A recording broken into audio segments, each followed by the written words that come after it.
नमस्कार, आप देख रहे हैं पॉलिटिकल पिच।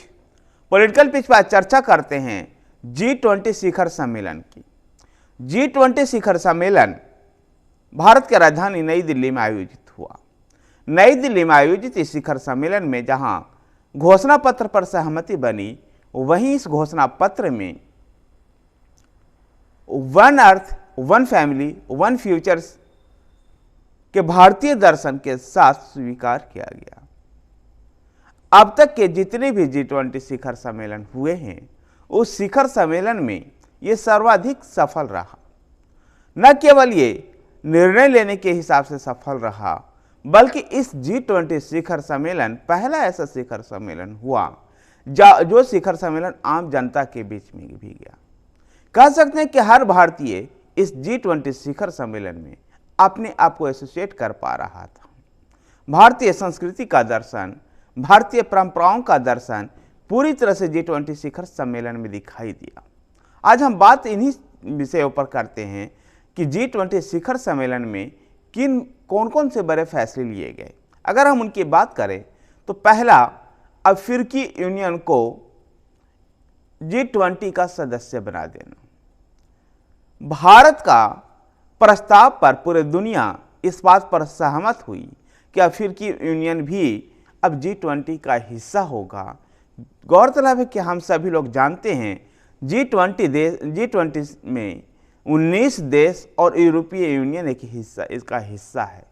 भारत के प्रस्ताव पर कई देशों के विरोध के बाद भी कई देश अफ्रीकी यूनियन को इसमें शामिल नहीं करना चाहते थे, जिसमें कुछ यूरोप के भी देश शामिल थे।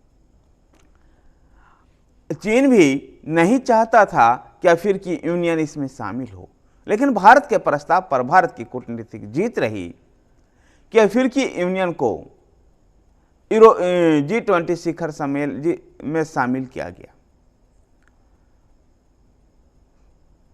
अफ्रीकी यूनियन को शामिल करने से जो भारत के ग्लोबल साउथ की जो आवाज़ है, ग्लोबल साउथ के जो लीडर बनने की जो महत्वाकांक्षा है भारत की, वो और आगे बढ़ेगी। अफ्रीकी यूनियन में 55 कंट्री हैं और इन 55 कंट्री में जो ग्लोबल साउथ का जो मुद्दा है वो सर्वाधिक अहम है। कुपोषण और भूखमरी इस क्षेत्र में व्याप्त है।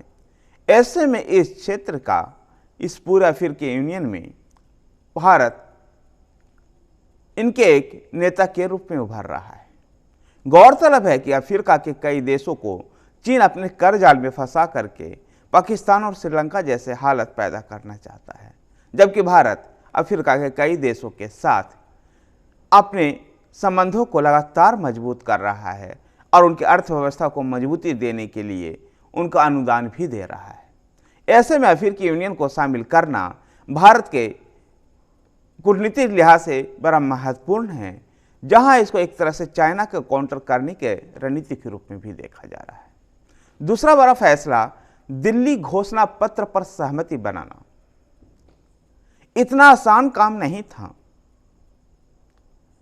जहां परस्पर विरोधी देशों के होते हुए भी दिल्ली घोषणा पत्र पर सहमति बनाना। अंतिम समय में भी दिल्ली घोषणा पत्र पर सहमति बनाते समय रूस यूक्रेन युद्ध को लेकर के एक मतभेद था। प्रधानमंत्री नरेंद्र मोदी का व्यक्तिगत हस्तक्षेप के बाद रूस के नाम को इसमें शामिल नहीं किया गया और इस युद्ध की चर्चा की गई। रूस के नाम की चर्चा न करने से जहां रूस भी खुश हुआ और युद्ध की चर्चा होने से पश्चिम के देश, विशेषकर यूरोपीय देश भी खुश हो गए। तीसरा बड़ा फैसला जो था, इस शिखर सम्मेलन के दौरान पोर्ट रेल माध्यम से यूरोप तक भारत की पहुंच। पोर्ट रेल इस इकोनॉमिक कॉरिडोर के माध्यम से भारत पश्चिम एशिया से होते हुए यूरोप तक सीधा जुड़ेगा और इस पोर्ट रेल इकोनॉमिक कॉरिडोर को चीन के बेल्ट एंड रोड इनिशिएटिव्स का जवाब के रूप में देखा जा रहा है। चीन जिस प्रकार से पश्चिम एशिया में अपने प्रभाव को बढ़ा रहा था, ऐसे में अमेरिका और इजराइल के सहयोग से I2U2 के मेंबरों के सहयोग से इंडिया, इजराइल, संयुक्त अरब अमीरात और संयुक्त राज्य अमेरिका के सहयोग से ये पोर्ट और रेल इकोनॉमिक कॉरिडोर का निर्माण हुआ है। कह सकते हैं कि चाइना देखते रह गया और हम पोर्ट रेल के माध्यम से यूरोप तक पहुंच जाएंगे। चौथा अगर कोई बड़ा फैसला रहा इस सम्मेलन का, G20 शिखर सम्मेलन का, तो अंतर्राष्ट्रीय स्तर पर बायोफ्यूल एलायंस का गठन। जिस प्रकार से दुनिया में प्रदूषण एक बड़ी समस्या के रूप में उभर कर सामने आया है और उसमें अब बायोफ्यूल्स के माध्यम से उस प्रदूषण को कम किया जाएगा, बायोफ्यूल एलायंस बना करके भारत अंतर्राष्ट्रीय स्तर पर एक और एलायंस का नेतृत्व करेगा।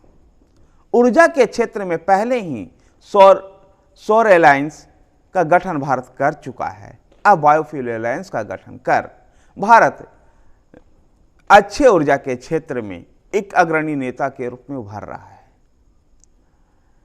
G20 शिखर सम्मेलन के दौरान ग्लोबल साउथ के मुद्दे को बड़े गंभीरता के साथ भारत ने उठाया और कोशिश की गई नॉर्थ और साउथ के बीच में ये जो पुल है उस पुल को भरा जाए।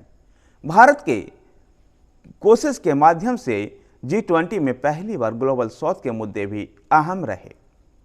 कह सकते हैं कि भारत के नई दिल्ली में आयोजित G20 शिखर सम्मेलन भारत के सफल नेतृत्व की वजह से दुनिया के विभिन्न देशों को यहां आना और साथ ही भारत अपने उन 9 मित्र देशों को भी इस सम्मेलन में बुलाया जो भारत के कूटनीतिक लिहाज से बड़ा महत्वपूर्ण था। भारत के सफल कूटनीति का ही प्रतीक था। धन्यवाद साथियों, अगर आपको वीडियो पसंद आए तो वीडियो को लाइक कीजिए, शेयर कीजिए। हमारे साथ बने रहने के लिए हमारे चैनल पॉलिटिकल पेज को सब्सक्राइब कीजिए। धन्यवाद।